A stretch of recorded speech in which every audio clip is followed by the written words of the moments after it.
So, ooh.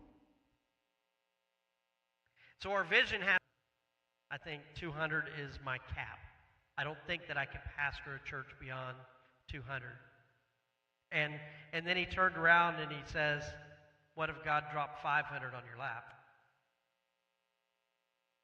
It's like, well,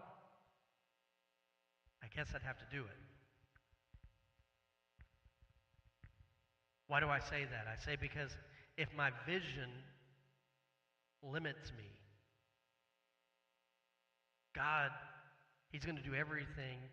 He's able to take me wherever He wants. But my vision and my limitation of me can hold me in place. I can nail my feet to the ground and not move.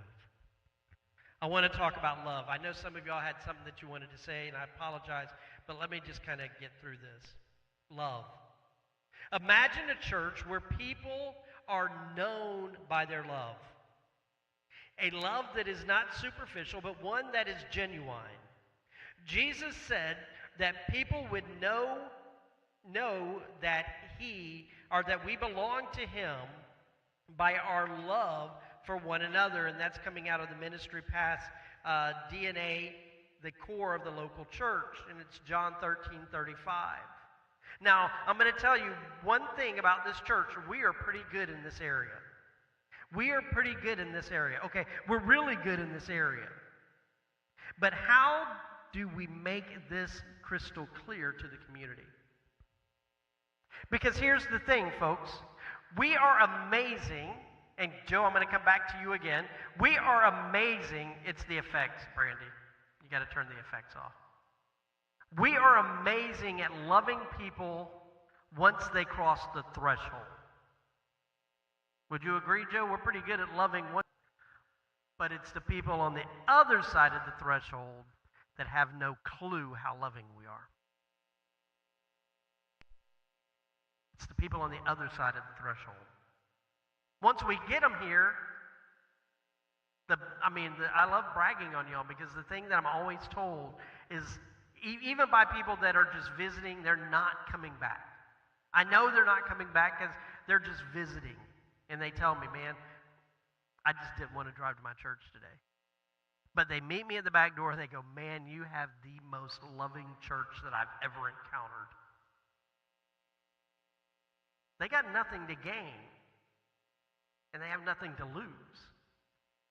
Because they're just visiting. They're just visiting. So love. How do we make it crystal clear to the community? If we can't get people inside the doors, then we need to start getting outside of the doors.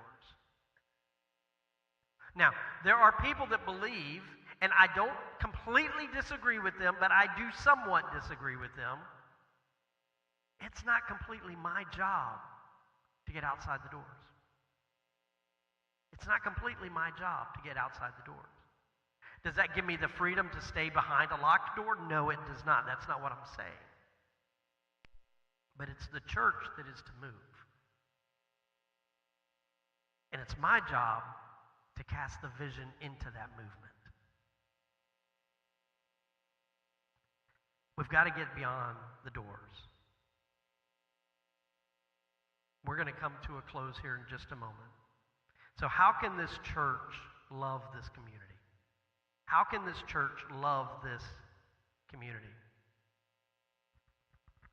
In order to love this community, we must put ourselves aside and serve. Oh, you ready? Lift up your feet. Even if we don't feel like serving. Oh, you want me to repeat that in case somebody missed it? In order to love this community, we must put ourselves aside and serve even if we don't feel like serving. And by the way, that was for me because I didn't want to be talking tonight. If Jason would have called me and said, hey, I'm only going to be in town, this is my only Wednesday night in town, and I want to take Wednesday night tonight, I'd have said, have fun. You almost called me, didn't you? Man. God is crazy good. God is crazy good. Now we are showing the love that God has for us. We need to be showing the love that God has for us to everybody around us. I'm going to read one paragraph and then we're going to be done for tonight. We love God with everything we have. Through the power of His love for us. If we lived by this love, its expression wouldn't just stop at the church doors. It would stretch out to our community. Now, in case y'all are thinking, man, Pastor, you are just good. No, I am quoting that from, again, Ministry Past DNA, the core of the local church. But what if? What if we stopped letting our love of Christ be just inside this building? What if we did it outside? What if we did it outside? What if we grew in our sanctification?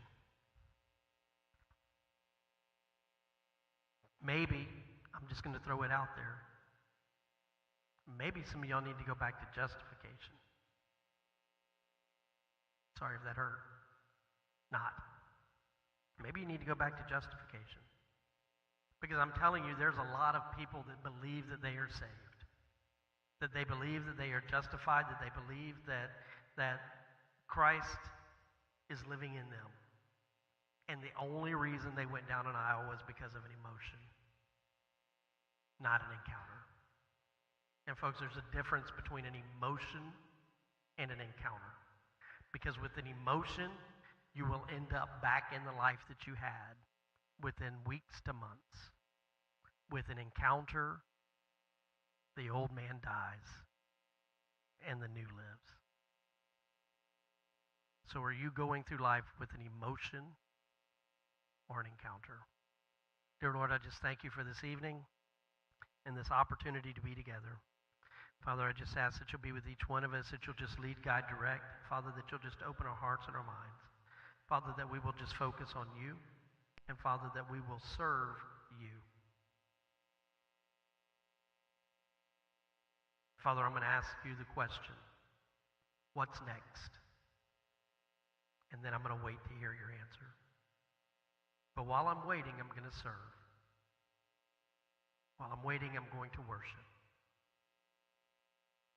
And while I'm waiting, I'm going to lead this church through your power.